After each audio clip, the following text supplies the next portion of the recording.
Hoy 4 de noviembre del 2020 nos encontramos en la sede del Centro Educativo Integral para la atención de personas con autismo y otras diversidades.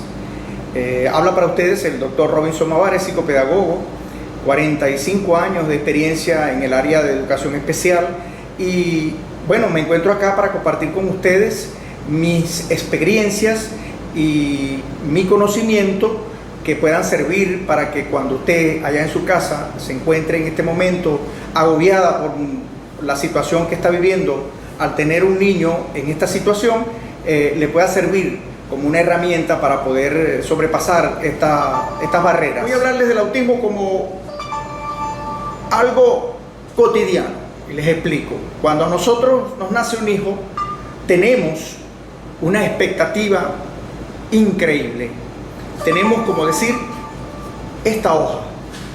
Pero cuando nos nace un niño que no es así como esta hoja, sino que es así, viene en estas condiciones, su expectativa como mamá, como papá, cambia. Usted tiene que cambiar. Y es importante saber que en el mayor grado que usted tenga de compromiso para trabajar con su niño o niña, le va a permitir que su niño, en las capacidades que tiene, pueda convertirse en una hoja perfecta o en un ser humano perfecto. Es posible que no, es posible que su experiencia cambie en el transcurso del desarrollo del niño. Y en este caso es importante saber que el autismo hasta ahora no se ha descubierto en todos los estudios que se ha hecho cuál es el factor que determina el nacimiento de un niño autista. Pero sí sabemos que hay un factor genético y sabemos que hay un factor ambiental, hay otros factores, pero los más determinantes hasta ahora son esos. Pero eso no es lo que le interesa a usted en realidad. A usted le interesa es saber qué herramientas puedo tener yo en mi casa, qué herramientas puedo tener yo para poder sobresalir ante la angustia del futuro devenir visionario de la educación de su niño o su niña. Esta experiencia es importante y significativa si usted lo asume como lo digo yo en todas mis conferencias, en todas mis conversaciones con gente que está en condiciones como esta. Cuando yo quiero trabajar con niños y quiero realmente compenetrarme con ellos, yo no puedo hacer que los niños suban a donde estoy yo. Yo bajo hasta donde están los niños. Yo me convierto en niño. Entonces yo tengo que saber todo sobre la edad cronológica, la edad mental. Yo tengo que saber todo sobre los juegos. Yo tengo que saber todo lo que hace un niño y convertirme en un niño. Por eso yo siempre digo, somos autistas. Porque cuando usted tiene un caso como este de autismo, usted tiene que asumir el autismo como que usted tiene que aprender un nuevo lenguaje. Ese lenguaje propioceptivo del niño hacia usted es la mirada, es un gesto, es el movimiento, es la forma de él quedarse fijo en un lugar. Todo eso le va a hablar. No le va a hablar como lo hace un niño, entre comillas, normal, que le va a decir o le va a mostrar a usted con palabras o con gestos que usted va a entender de su forma. No, él le va a decir a su manera, y por eso usted tiene que convertirse en un autista. El autista que va a interpretar al otro autista, que es su niño o su niña. Tenemos una serie de preguntas que los representantes de CEIPA nos han venido enviando para que hoy empecemos esta conversación.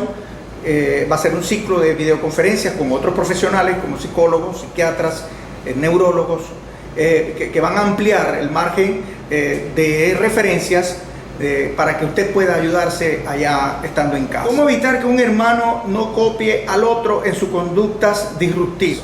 Eso es totalmente difícil. ¿Por qué? Porque eso pasa normalmente. Los hermanos se copian. Los hermanos cuando están en la casa, en el mismo ambiente, se copian las malas conductas y las buenas conductas. Y ahora imagínese usted, si usted tiene dos niños en situación autista, que el mayor, que tiene un mayor compromiso cognitivo, va a tratar de integrar al otro en ese proceso de aprendizaje. Eso si logran tener contacto. Es decir, si se contactan, generalmente el mayor, que tiene mayores condiciones o tiene mayores respuestas al entorno, él va a tratar de manejar al otro niño. Y obviamente usted tiene que tener claro de que estos niños hay que tenerlos separados en momentos donde usted le va a mostrar algunas cosas importantes en el aprendizaje. Por eso lo que aprende mi niño mayor no es lo mismo que va a aprender mi niño menor en la casa. No deben estar en el mismo lugar. ¿Por qué? Porque obviamente las respuestas del niño menor van a siempre tratar de imitar al mayor, o el mayor va a tratar de manipular al menor en ese estado de éxtasis que significa aprender. Muchas de las conductas que ellos presentan frente al proceso de aprendizaje son precisamente conductas imitadas. No solamente conductas imitadas del niño que tienen al lado, o los niños que tienen al lado, a los hermanos, sino que también a los padres. Obviamente eso pasa normalmente en cualquier familia. Es decir, un padre de conducta fuerte, obviamente hay conducta fuerte. Un padre con grosería, palabras obscenas, van a haber palabras obscenas, porque eso se repite. Quienes son los controladores de las conductas inadecuadas dentro de la casa son los padres, quienes establecen una especie de parámetros de la buena conducta y la mala conducta. Es decir, que usted debe tener como esa especie de referencia entre qué cosas son buenas y adecuadas, y eso lo escribe usted inclusive en una hoja, y cuáles son las malas, y él tiene que aprenderlo. El niño debe saber que él no puede desnudarse para ir al baño. Él tiene que entrar al baño, y en el baño, en privado, debe tener una conducta adecuada al baño. Es decir, pero eso es algo que usted tiene que enseñárselo. No lo va a aprender en ninguna otra parte. Con respecto a... Me decía algo que nos pasa mucho dentro de las terapias o dentro de la atención psicopedagógica que le brindamos nosotros a nuestros niños, es que la conducta del niño con el terapista es totalmente distinta a con la mamá o el papá, que en este caso va a hacer tareas en la casa. ¿Por qué lo es? Obviamente, porque la relación que tiene afectiva con la mamá o el papá es totalmente distinta con la maestra o el terapista. Y esa persona, ese niño, ¿verdad?, comprometido, por cierto, a través del autismo, va a tener posibilidades de imitar más a la mamá o de jugar más con el ámbito de interacción con la mamá, y ahí es donde se crean los vicios. No se va a fijar más la atención, puede ser disruptiva el juego que esté haciendo, lo deja, lo abandona, puede irse a hacer otra cosa. ¿Por qué? Porque cuando el niño está en su casa, él lo sabe. Ese es un medio donde él ha nacido, crecido y se ha desarrollado. Mientras que cuando va a la escuela, ya la escuela establece unos patrones conductuales. Ya el niño en situación de autismo, de alguna manera, el espacio, las mesas, la silla, la misma profesora, la misma psicopedagoga o el psicólogo, ya a él lo coloca en una situación donde él sabe que está en otro proceso. Y entonces él asume de alguna manera que debe mostrar más atención, que debe estar fijando más la atención, porque todo en una escuela está hecho para eso. Mientras que en la casa está para convivir. Y obviamente nuestra casa no está para concentrar las cosas, sino más bien para convivir. Está un televisor, está el equipo de sonido, está el hermano escuchando música, está el otro pedaleando allá, está la mamá cocinando. Es decir, ese es un medio que hay muchos elementos disuasivos para la atención. Mientras que en una escuela, en un espacio donde se dé terapia psicoeducativa, obviamente está hecho especialmente para concentrar la atención, fijar la atención y concentrar la atención.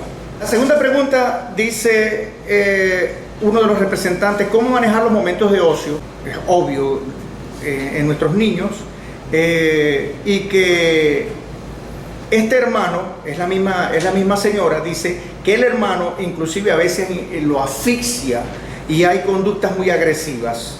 Le vuelvo a repetir de que la situación es que esto tiene que ver con una terapia psicológica en la cual esa violencia puede estar generada a través de la parte de ansiedad que tenga el niño, y a través de la violencia él expresa, ¿verdad?, todo ese estado de ansiedad. ¿Qué tiene que hacer? Por supuesto, el psicólogo sabe perfectamente, o el neurólogo, que tiene que haber unos inhibidores de la violencia, y que por eso hay el medicamento que ayuda en algunos casos ayuda mucho a que el niño abandone ese estado de ansiedad y exprese con violencia.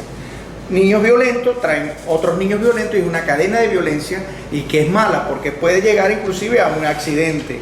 Como dice la señora, sí, trata hasta de asfixiarlo y es posible, ¿ve? Que puede haber un accidente allí fatal inclusive si usted no tiene la suficiente atención, porque obviamente estamos hablando de niños que está comprometida la parte cognitiva, que está comprometida la parte afectiva, y todo eso todavía está en estudio, todo eso está en que la mamá aprenda cómo controlar eso. ¿Y cómo lo va a aprender? Ahí no va usted a esperar que venga un psicólogo, usted está observando a sus dos niños y debe estar, eso realmente es una de las cosas que admiro de las mamás que están entregadas a un niño o a unos niños en esta situación, es la permanencia de su presencia frente al proceso de crecimiento del niño.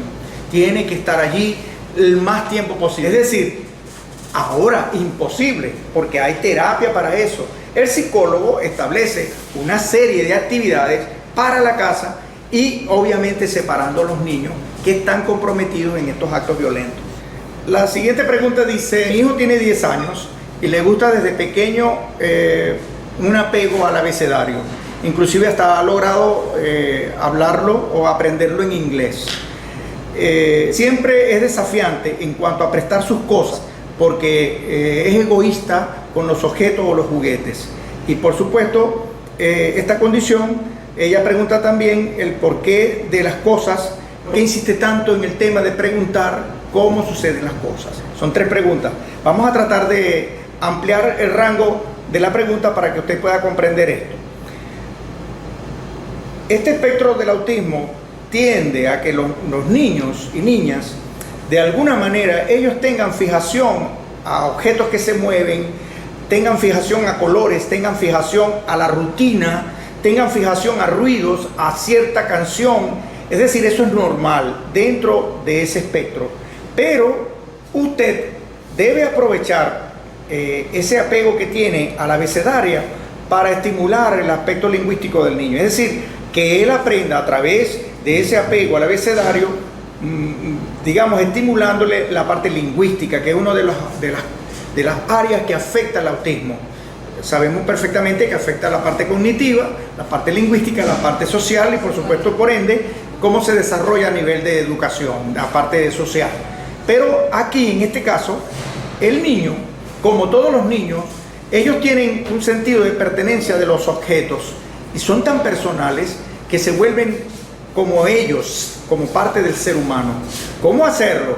Es lo que hacemos nosotros trivialmente en nuestras casas con nuestros niños. Es decir, si nosotros en nuestras casas enseñamos que hay un juguete que es de usted, pero que ese juguete lo puede compartir con su hermano, ese aprendizaje lo puede asumir cualquier ser humano. Pero si usted dice que cada quien tiene su juguete y que se respete su juguete, usted está creando islas de los juguetes, islas de los apegos a esos objetos. Le explico. Había una bicicleta en mi casa y esta bicicleta era de un hermano mayor. Bueno, obviamente esa bicicleta no la tocaba nadie, porque mi papá decía que esa bicicleta era de mi hermano mayor. Pero ¿qué pasaba cuando mi papá se iba a trabajar? Bueno, mi mamá decía que la bicicleta era de quien iba a hacer lo que llamábamos nosotros el mandado. Y obviamente la bicicleta se convirtió en la bicicleta de todos cuando no estaba papá. ¿Qué quiere decir esto? Mi mamá enseñó un valor que era compartir la bicicleta para hacer mandados y para jugar, y mi papá enseñó que la bicicleta era solo del hermano mayor. Esta dupla de valores, 2 valores distintos sobre un mismo objeto, hace que el muchacho, que en este caso un niño en presencia del autismo, se fije en el objeto y no quiera compartirlo. Pero si usted comparte, ella comparte, el papá comparte, el hermano comparte, él no logra apegarse a esos objetos. Y lo más importante, mire, si este niño no tiene comprometido el lenguaje, pero él hace siempre preguntas de ¿esto qué es un vaso? ¿Esto qué es un lápiz? Pero en el momento que él hace la pregunta, se desconecta, quiere decir que él no está aprendiendo el concepto de la pregunta que estaba haciéndole a usted. Usted tiene que aprender a saber cómo captarle la atención en el momento que él está preguntando. Si él en el momento le pregunta, ¿ve? ¿Qué es esto? Y usted le dice, lo mira, lo observa, trata de llevarlo hacia... porque él se desconecta con usted después de la pregunta. Usted tiene que seguirlo, porque él tiene que entender que automáticamente a la pregunta hay una respuesta que él debe aprender. Y ese es un proceso que ya él está ganado, porque ya él está interesado, hace una pregunta. El problema es que no se conecta con la respuesta, abandona el interés y continúa. Eso es normal en un niño autista. Lo que es importante es que el papá, la mamá, en este caso, vaya atrás del niño y le dé la respuesta.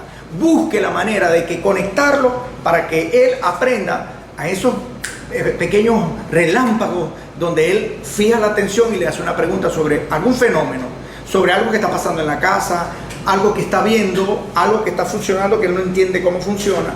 Eso es importante que sepa. Y con respecto a que tienen ese lenguaje colálico, el niño repite lo que usted dice. Y si usted le dice buenos días, él dice buenos días, pero él no le está dando a usted los buenos días de una manera autónoma. Él está dando buenos días porque usted dijo buenos días y él repite la palabra buenos días. ¿Qué sucede allí? La respuesta no tiene nada que ver con la aseveración que usted le dio al principio. Usted le dice a su niño buenos días, hijo, y él dice buenos días, hijo. Es decir, él le está repitiendo a usted lo que usted está diciéndole, pero él no está respondiendo ni está logrando una conexión lingüística con usted. ¿Cómo hacerla? A través de ese diario de venir, lograr recompensa. ¿Recompensar qué? Que él se conecte con usted respondiendo buenos días, mamá. Cuando él cambie el hijo por mamá, y eso es un proceso a largo tiempo, pero que sí se logra con el tic-tac, de la gotica a la piedra. Ese es el proceso de aprendizaje de no solamente el espectro autista, tiene que ver con todo, con el retardo mental, con los niños Down, tiene que ver con todos los síndromes que existen ahorita en el mundo, que a través de la persistencia de los padres es que puede haber un aprendizaje. Mire, una de las cosas que se refieren siempre es que lo que ha aprendido durante un tiempo de infancia lo ha perdido en la adolescencia. Y eso naturalmente sucede porque el área cognitiva, ya su psicólogo se lo ha dicho, el área cognitiva está comprometida y esa capacidad de memoria, de esa comprensión, de ese aprendizaje pasado, se va borrando, se va perdiendo. Entonces, ¿qué es lo que hace un papá o una mamá? ¿Qué es lo que debe hacer? Mantener vigente el aprendizaje por toda su vida de lo que es un café con leche. Y usted le va a enseñar a él que es el café con leche cada vez que le va a mostrar. ¿Es agotador? Sí lo es. ¿Es una tarea infinita? Sí lo es. Pero por algo Dios le puso un niño autista a usted en sus manos, y por algo Dios a ese niño autista tiene una mamá que es un héroe, que es un papá que es un héroe como usted.